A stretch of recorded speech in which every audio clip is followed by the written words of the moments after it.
Welcome to The Faithful Steward. This is a podcast all about sharing biblical wisdom and practical insights in order to help church leaders pursue and teach financial freedom as part of Christian discipleship.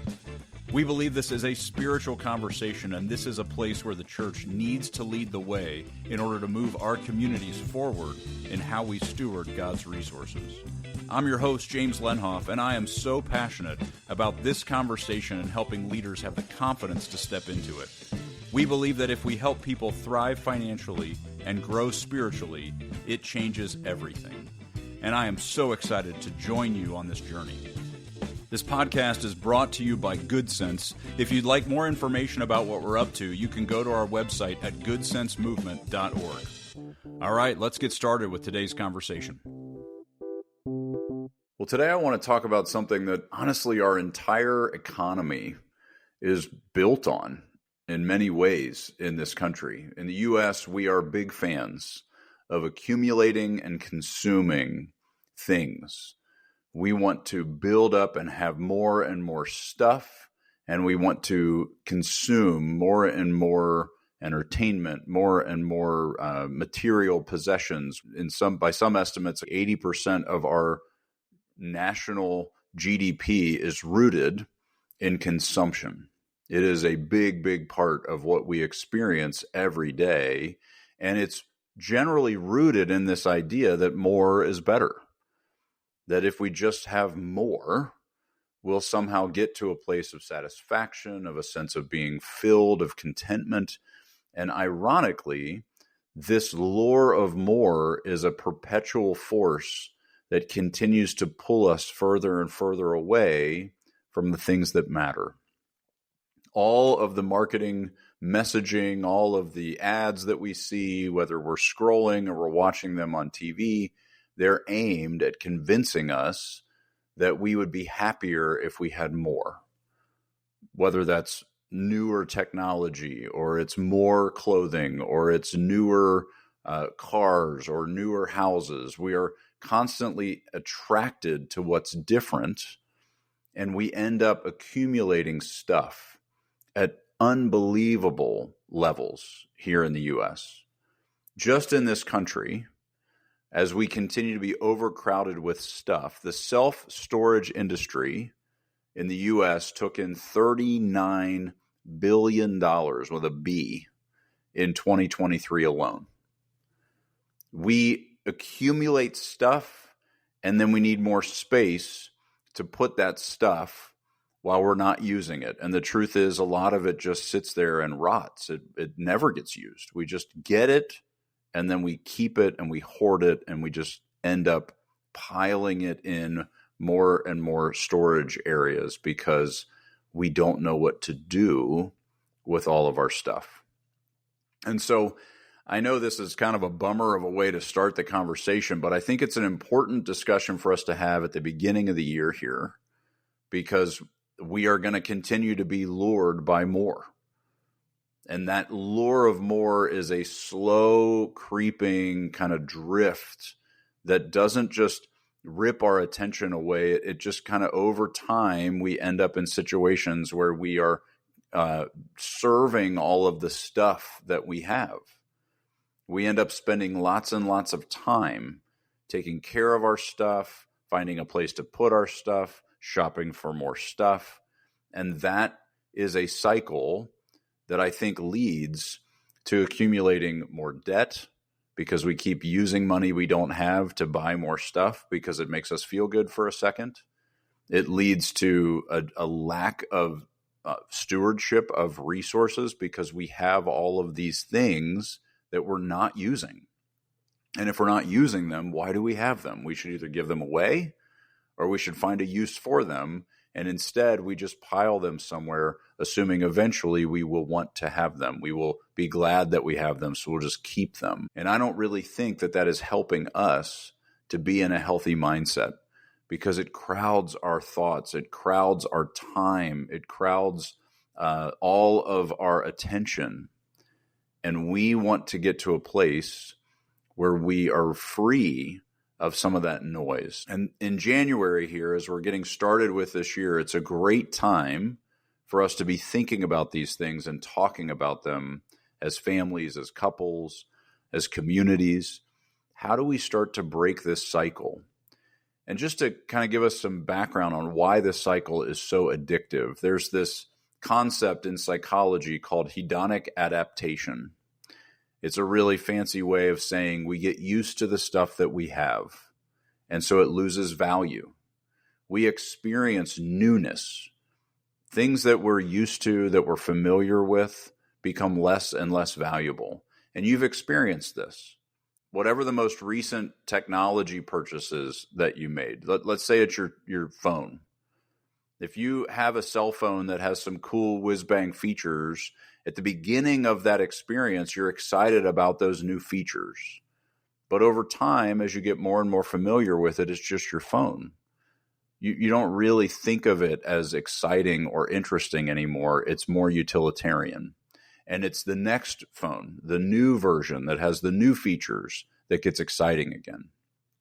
That hedonic treadmill that we get stuck on is so difficult to get off of because we want the delight and the energy and the excitement that comes from that new experience. And we keep buying new experiences, mostly in the form of things.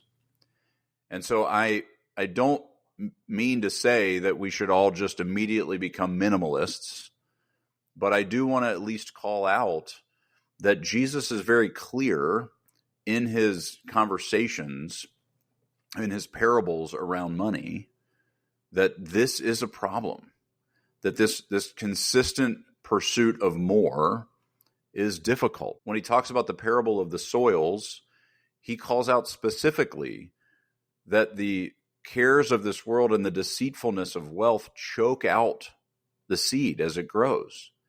That all of that swirling noise is something that distracts us from the kingdom. It moves our attention to things and to status and to new experiences of material comfort. And so we're moving our gaze towards other things. He talks about in the parable of the storehouses, the fact that the guy had stuff was not a problem. It was when he decided he needed more storage. He needed to build bigger storehouses so that he could store his more, that he could have a place to put all the extra that he had accumulated. And look, this is what we're doing. This is what the U.S. experience is. We need more storehouses. We need more storage units. We need more places to put our stuff.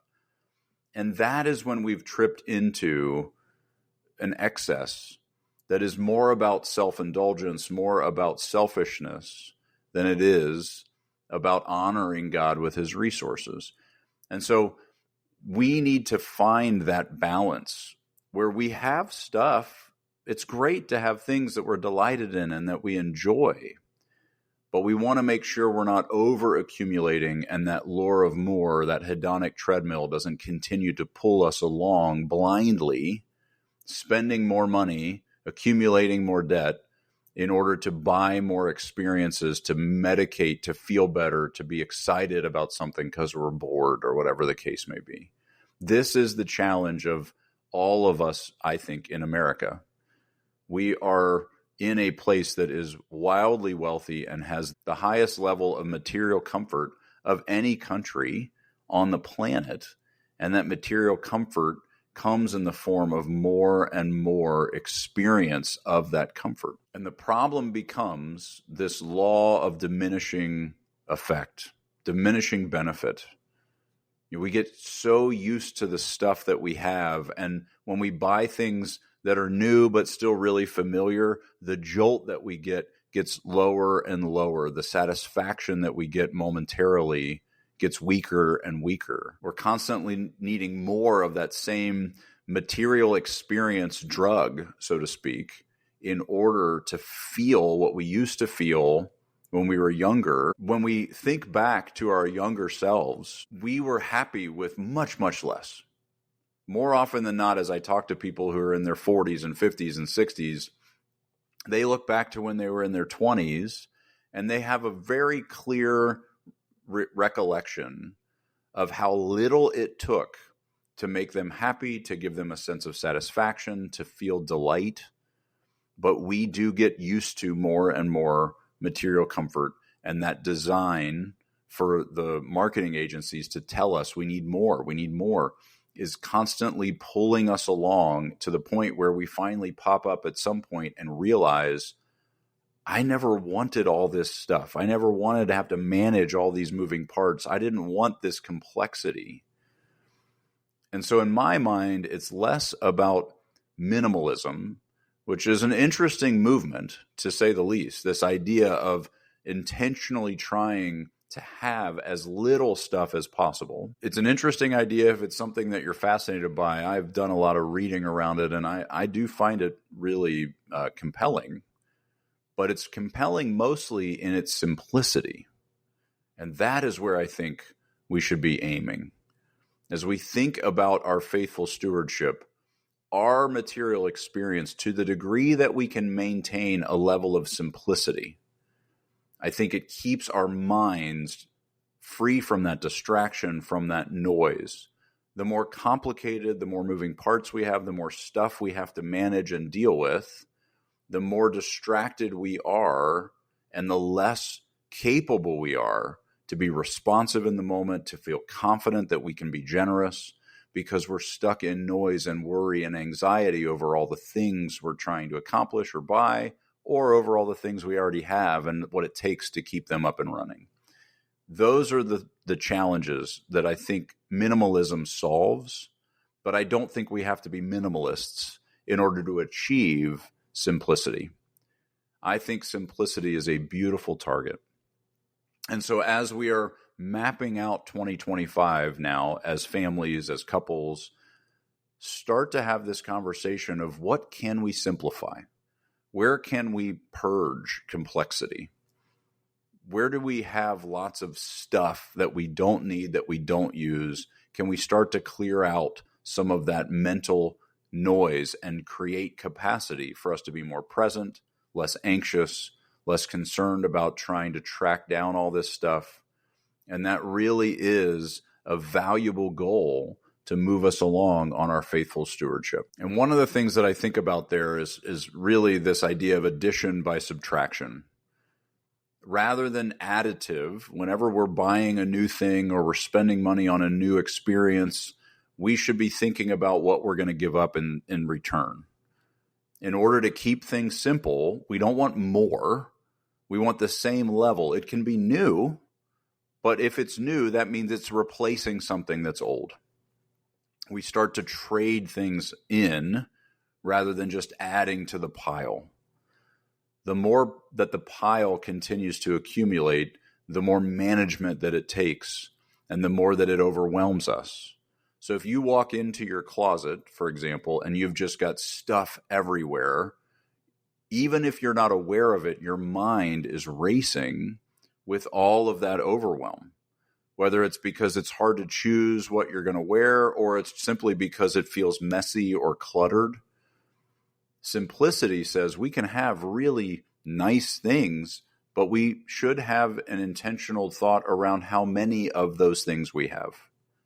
So if we're buying a new pair of jeans, that means we're donating a pair of jeans. We're trading these out. We're not going to continue to just get more and more of the same stuff. We're going to upgrade to the new thing, but get rid of the old thing so that the management of the number and the volume of things stays the same. Our mind can continue to operate with capacity if we're not adding more stuff. And so if you are in a situation where you are buying things and you're using payments in order to accumulate those things, one of the things you probably have felt is that sense of overwhelm because those payments add up. It gets really complicated. You have bills coming from all these different directions. We need to clear those things out. And so don't be accumulating more payments. Be thinking in terms of simplifying, clarifying, and making your situation something that your brain can process quickly and easily. That you know there's only a few moving parts here. I only have a few payments that I have to manage every month. Not I've got 12 different places where money needs to go, because that is noise. That is complexity that is distracting and confusing and feels overwhelming. And the problem with that is when you get to a place where the owner of the stuff, God says, hey, give this to somebody, make this happen, be generous with this person or this cause. That noise is what actually gets us to a place where we aren't in a position to obey. We don't say yes because we're too confused, we're too worried, we have too many things on our mind. When we simplify, then that yes becomes so much easier to say. This is also a great way to use the lifestyle cap. And we talk a lot about the lifestyle cap. We've done podcasts on that. But this idea of drawing the line and saying this is enough. This is what we're choosing this year. And so as you think about 2025, what does it look like? Decide now what you will do. What does vacation look like for you? What are the sports teams that you're intentionally deciding to do? What are the commitments that you're making with your time and with your resources? And then draw the line and make sure you're holding space, that there's extra, there's room, because the lifestyle cap is by definition a simplifying tool.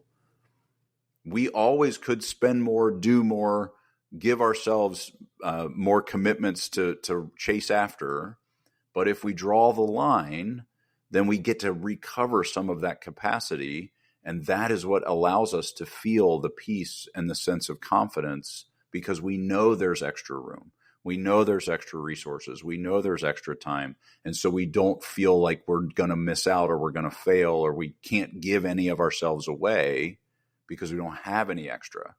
Lifestyle cap gives us proof that we have drawn those lines in order to hold that extra intentionally and give ourselves permission to use it for God's kingdom. And I think that idea of trade-offs applies not just to things. That example of, when you buy a new pair of jeans, you donate a pair of jeans so that you end up with the same number. That also works with commitments. If you're going to take on a new sport, what are you giving up instead? If your kid is going to do a new extracurricular activity, what's the trade-off? These are things we should start to introduce to our family in order to help them hold that simplicity. If you are committing to 3 things, there will only be 3 things you're committing to. Which 3 do you choose? Rather than just say yes to everything, we'll figure it out. We need to start building some of those boundaries into our own lives as well as modeling them for our kids. And so I just want to invite us as we think about 25, as we're stepping into this year, to aim towards simplicity, to recognize that this accumulation trap is a trap. It is an opportunity for our minds to be set on other things, to be distracted, to be confused, to be concerned and anxious. And those are not things that God wants us to be spinning in.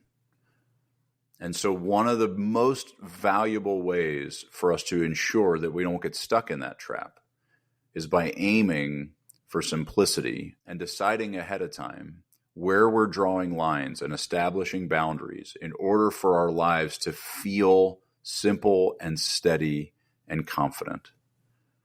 That is the foundational framework for us to step further into our faithful stewardship journey and be ready to honor God with all of his resources whenever he asks us to.